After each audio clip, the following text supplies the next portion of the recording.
Hello and welcome to a Woman on a Mission podcast, the online destination for women and men who want to create a life that they truly love, one without limits, one with more balance, more self-belief and endless possibilities for the future. I'm your host, Deborah Craig.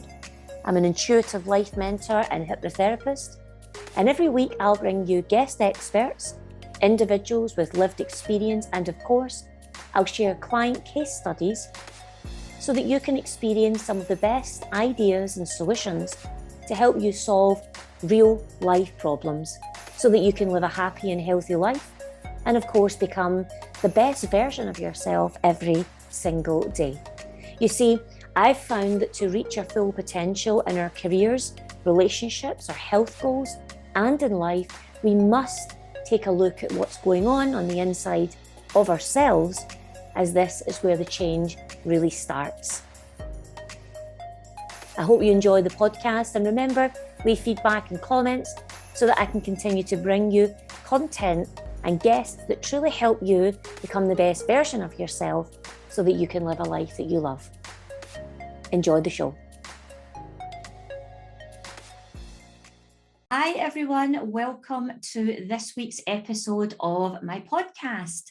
So this episode is all about self-belief and confidence, an actual topic that is particularly something that's really close to my own heart because I deal with it a lot with clients, I support a lot of clients, but actually on a personal level, if it wasn't for my own self-belief, my own ability to remain confident and continue to grow through my own personal journey, I probably wouldn't be sitting in front of you here today. So it's a topic that I absolutely love, and I wanted to bring on someone else, another expert in the field that can actually share some best practices, perhaps some of their own experiences or client experiences, and some of the ways that we can help you, the listeners, actually move forward with your own life with more confidence.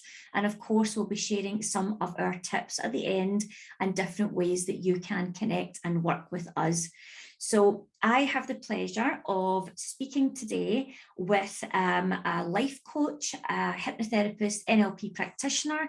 He is all three. He works with clients to help them find their own answers about how they can be better in any area of their life where they might feel stuck. Now, this resonates so much with my own work, so it really does make me very happy to be able to welcome on today the lovely Willie Nicol. So Willie, please join us. It is great to have you here. Thank you, Deborah. It's a great pleasure to be here. Thank you very much. So I gave you a little bit of an intro there, and I want to tell the audience just a little bit about who you are and a snippet of your background, but I would like you to share more of that in a few seconds. So I had the pleasure of meeting Willie through lockdown because it allowed us all to connect with people that perhaps we might not have connected with before. So the joy of being online really does give you that opportunity. And we shared some stories about our businesses, how we got to where we are. And I guess I just wanted to bring Willie on today to share some of his expertise in the industry. So Willie is a cop, or was a cop, and for many, many years, over 30, retired and then went into having his own business with a few other things in between that I'll let him share. And I guess I want to hear a little bit about what your history was, but more importantly, what your passion was, Willie, about moving into that coaching and helping people type of environment, because it's so close to my own heart that I guess I just like hearing other people's stories about how they got into it as well. And I hope that it inspires other people out there too. Over to you. Thanks, Deborah. Yes, as you say, I was a police officer for 31 years. On retirement, I went into corporate security. 7 years later, I was made redundant, which is not a nice experience. And I wasn't a very happy man, I have to be honest. My lovely wife suggested I look at coaching as a career. I dismissed it because I didn't believe in it. However, she persuaded me to go on a course, which I did do, and I changed my mind. Still a wee bit hesitant. I went and did some interviews, during one of which I realised I didn't want to be doing this anymore. corporate security? No. The coaching thing reared again in my head, and to cut a long story short, I did training in hypnotherapy, NLP coaching, and various other methodologies, and set up a business some 4.5 years as a life coach. During that period, I remembered that I liked helping people. I liked helping people get the results they want, helping them with whatever was holding them back in life. And I realise now that I should have been doing this many years ago, but such is life. Absolutely. Thanks for sharing that, Willie. And honestly, your story just, it resonates so much, because I remember my own experience of going after different corporate opportunities, finding that I was getting into the new role and discovering actually the shines wore off of this really quickly. I don't think I'm meant to be here. And then eventually went down my own journey, which for anyone that obviously knows me, knows a little bit about my story and how I moved from corporate to our National Health Service and then into my own business. So it's great to hear your story as well. And I actually hope that anyone that's listening to this also could resonate with the fact that we don't have to stay with the status quo because it's what we've always known. You can at any time seize that moment and make a change in your own life. However, one thing that you may need to have to be able to do that is exactly the topic that we're going to talk about today, which is all about that confidence and that genuine belief in yourself to make it happen. So thank you very much for sharing that, Willie. And I am going to ask you a few things today to shed a wee bit more light about the work that you do, if that's okay with you. Absolutely. Brilliant. So in that space of confidence and self-belief, from your experience, whether it's your personal experience or client experiences, where would you say, or how would you say people's lives are being limited by their lack of belief and confidence? They're holding themselves back. They're keeping themselves stuck. Yeah. They're not achieving what they want because of a lack of confidence. Mm-hmm. And I wasn't particularly confident about becoming a coach, but I believed in myself with support of other people, including my wife. And I gradually grew my confidence and made the leap into starting a business. So a lack of confidence or self-belief holds us back and can be quite detrimental to our mental wellness, if you like, and the fact that we're not getting what we want out of life. Absolutely.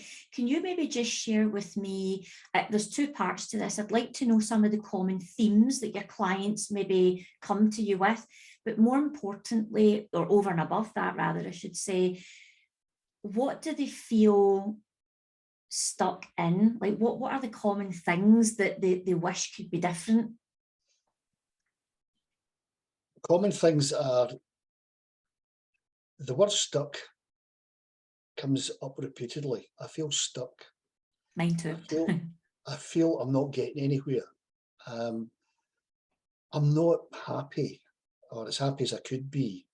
I'm not getting the results I want. I didn't get that promotion at work, or whatever it is. And that feeling of being stuck is very kind of corrosive.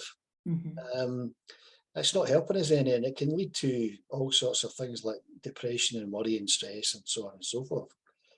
Whereas with a bit of practice, you can build your confidence and get yourself unstuck. And that might take a little bit of help, which is why people come to you and me, Deborah. Indeed they do.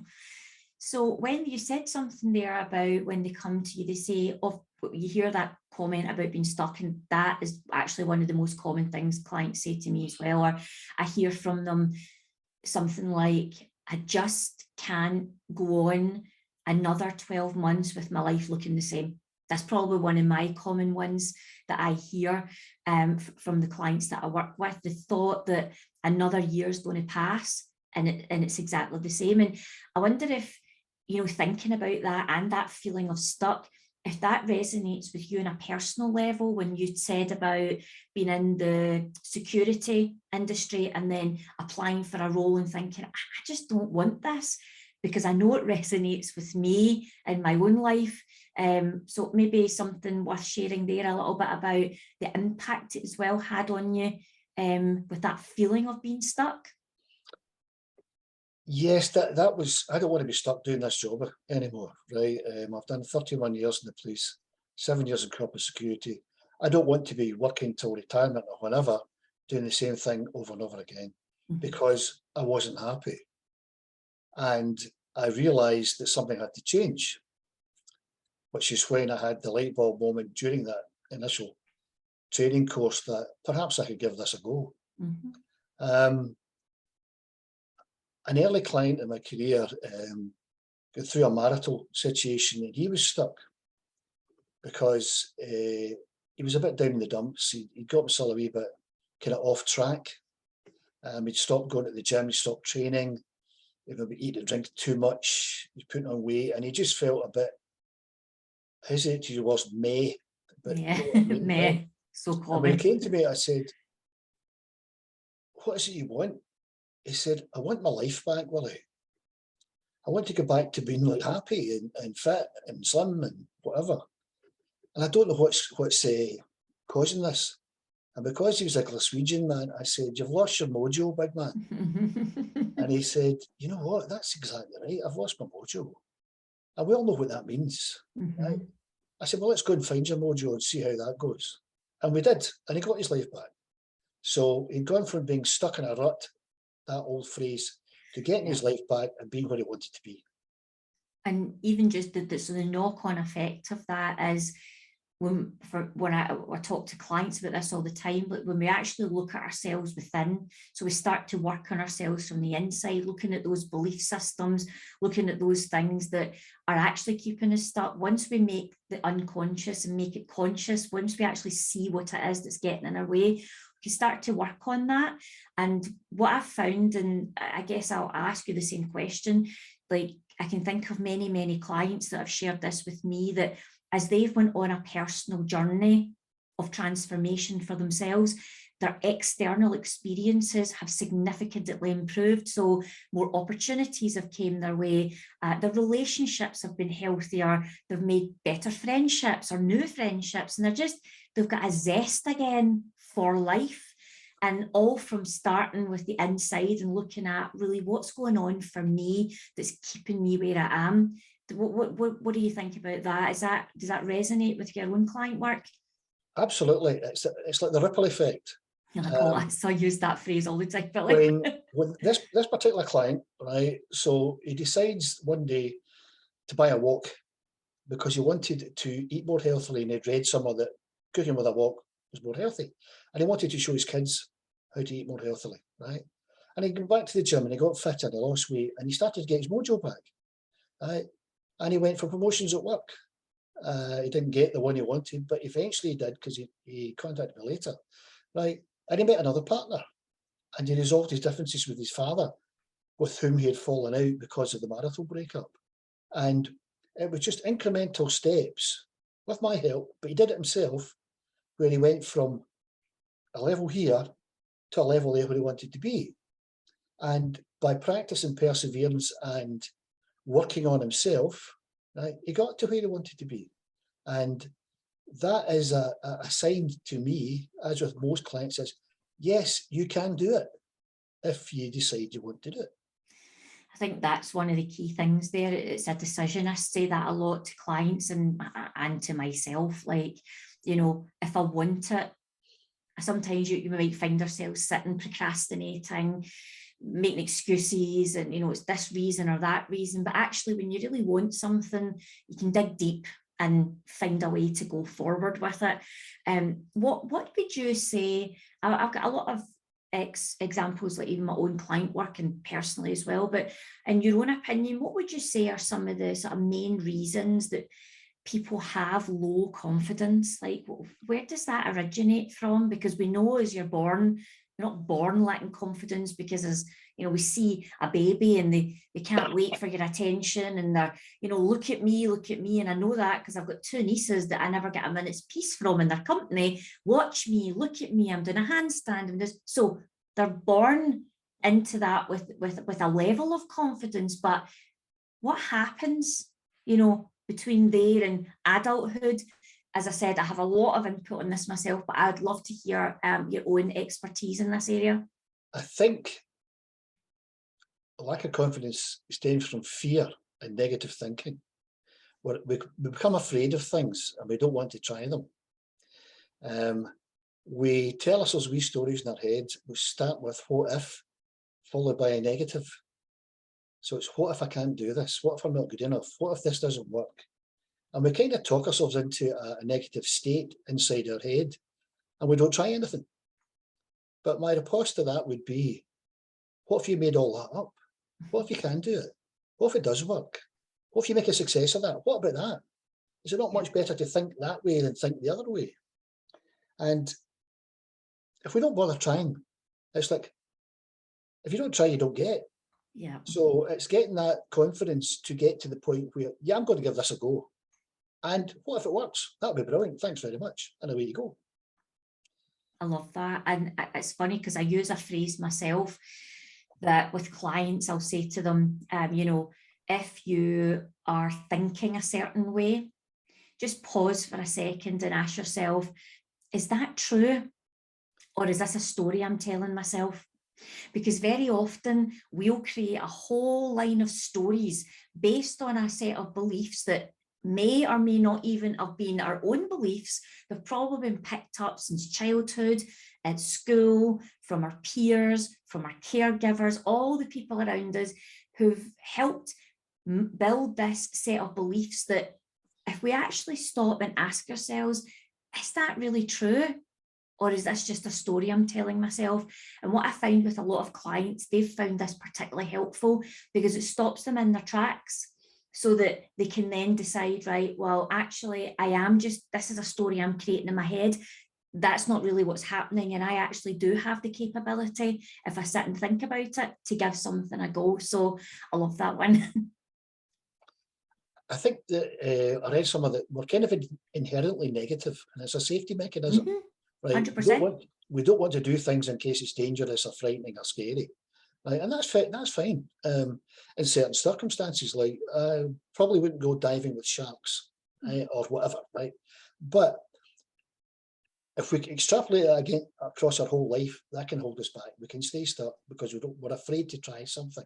And we do tell ourselves these stories. What if I'm not good enough? What if this fails? One. Yeah. What if everybody laughs at me? What if all this sort of stuff, and you kind of frighten yourself into just going back into a wee comfort zone. And my report again is exactly what you say. What if none of that is true? What if that's a wee negative story you've made up in your head and it's not true? And I've used that when people have confronted me with the what if negatives. What if that's not true? What if you just made that up? And you can see the light bulb going on. And they think, oh, so I have. Well, let's transfer that and go another route. Look in another direction. I think one of the things as well, like when I ask clients about, you know, is this true or is it a story? One of the things about the brain is that when we have had something negative happen, something unpleasant, uncomfortable, that's embarrassed us, we've felt shameful, we've been worried, whatever it is, the subconscious mind, as we know, locks it in there. So if we're thinking about trying something else new, let's say, for example, I had a client who she wanted to be able to speak up in meetings, right? But her confidence, she said, I have no confidence, I can't do it. I just, every time I go to open my mouth, I feel like a little girl. You know, I just don't feel like the adult that's sitting in the room. I'm not good enough to have my opinion heard. So when we actually peeled that back, we discovered that there was an incident happened in her very early 20s when she was in university, and she'd had to do, she had to speak up in an important meeting. It was something to do with her uni work. And she recalled it so clearly that she was absolutely mortified at what had happened because something hadn't gone right, and she was questioned and some people laughed. But here's the thing. The scenario was that the people were actually acting out and misbehaving. It wasn't even a real evidence that she didn't know what she was doing. That was just the experience that happened. So once we unpicked that and discovered that this belief that she has of herself, that she can't go out there and speak because she'll be humiliated, she was able to unpick that, rewrite the story, and then work on her confidence by taking those baby steps forward. And the joy, you'll know what I'm talking about because you have client work, right? That feeling when they come back to you and they say, oh my goodness, I can't believe it. I spoke up in the meeting and I was so surprised. Everybody was like, yep, that makes total sense. And I wasn't embarrassed.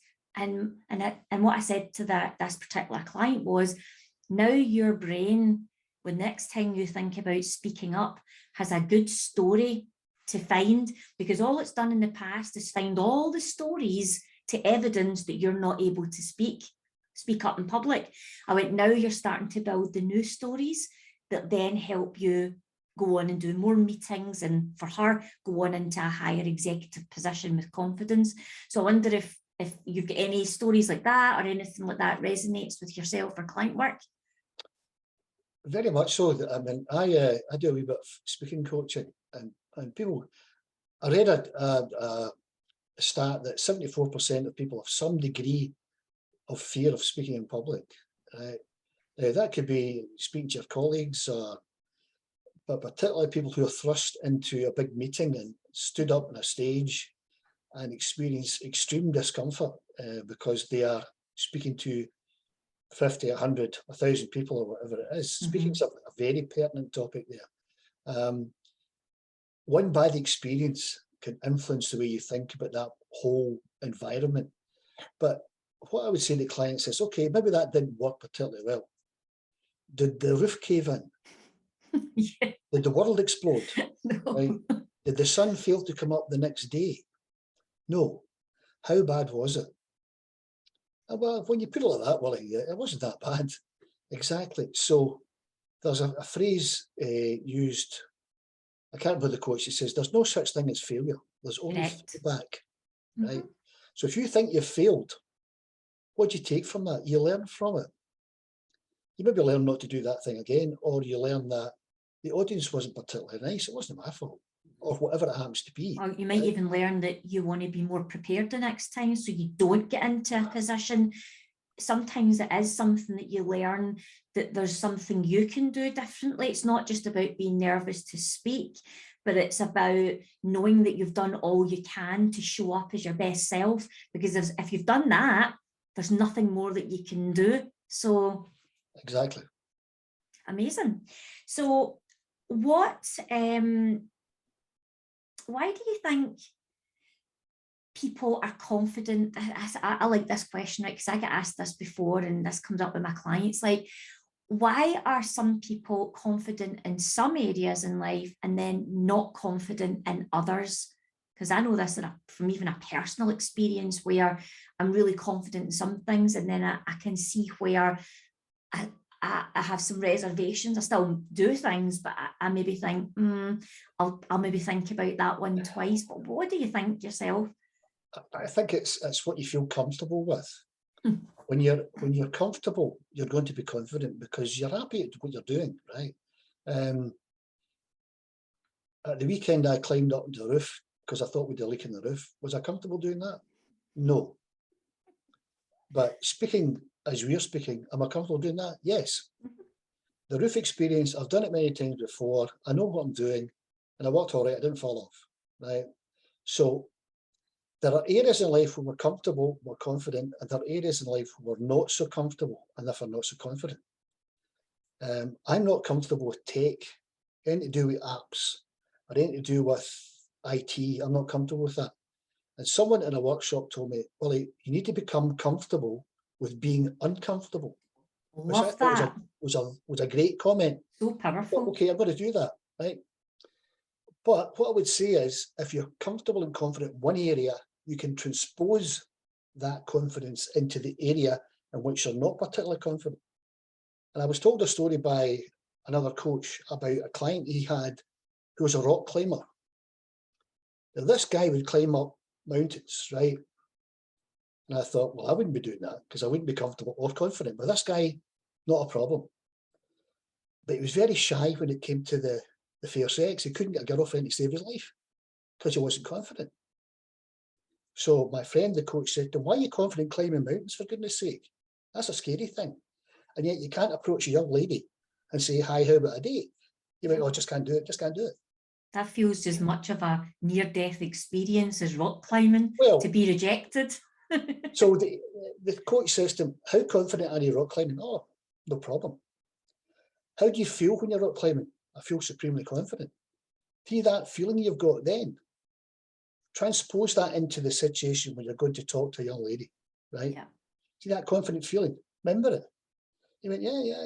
I said, well, capture that. He said, capture that conversation, that feeling, that story you're making up in your head, and the next time, give it a go. And it worked. So you can take confidence in one area, remember the feeling, and put it into another area. So for those that are listening, there's tip number 1. You heard it here first. You can recreate the feeling on a new situation by drilling down and really honing in on how good it felt under another situation, and you can transfer it over. You're absolutely right. I was actually thinking about myself the other day there. So I'm quite confident, like I quite like DIY things. So it's just some things that I've been good at. I can do things around my own house. But my sister asked me to put in Velux window blinds for her, and I thought, oh no. So I put it off more than once because I thought, a Velux blind, I'm like, you know, that's probably not just about me screwing things in. I was like, that might be more complicated. Anyway, made myself be comfortable being uncomfortable, went down and went, okay, so what do you normally do all the other times you've been able to fit furniture and build things and decorate? What do? You sit down with the instructions and you read it first. So before you even touch anything, get knowledgeable about what you're doing so you can assess if it is actually something you can do. Because I had already decided before it, maybe I can't, but drawing in my confidence from all the other experiences of the DIYing it, I boldly said to my sister, I'll do that for you. She didn't know behind the scenes. I was thinking, what have I got myself into here? I really don't know if I can do Velux window ones. So off I trots down to my sister's yesterday, sends her round to the shops, and I thought, right, just open it and see what you think yourself. Played about with all the bits and pieces for about maybe 5-10 minutes. Got my mum in as a wee labourer to help me hold parts up. And by the time my sister come back from the shops, the 2 vertical window blinds were up, and now my own confidence in my own abilities, and it sounds really maybe silly to some people listening or really simplistic, but actually the feeling of achieving something that you didn't know that you could, it's so inspirational to me because it reminds me I'm capable of way more than I might even believe I am. So if I take a shot at it, I might prove myself right that I actually can do this. And it just takes me up another level in my own self-belief. So. Absolutely, that's what it's about, self-belief. The feeling of achievement can't be underestimated. It's a marvellous thing. Mm-hmm. Totally agree with you. So as we're drawing near to the end, it's a fast 30 minutes when we get going, isn't it? Because we could wax lyrical about this all day because we both have a passion for very similar things. We both love helping people. We both want people to get unstuck and actually realise their whole potential in life is unlimited.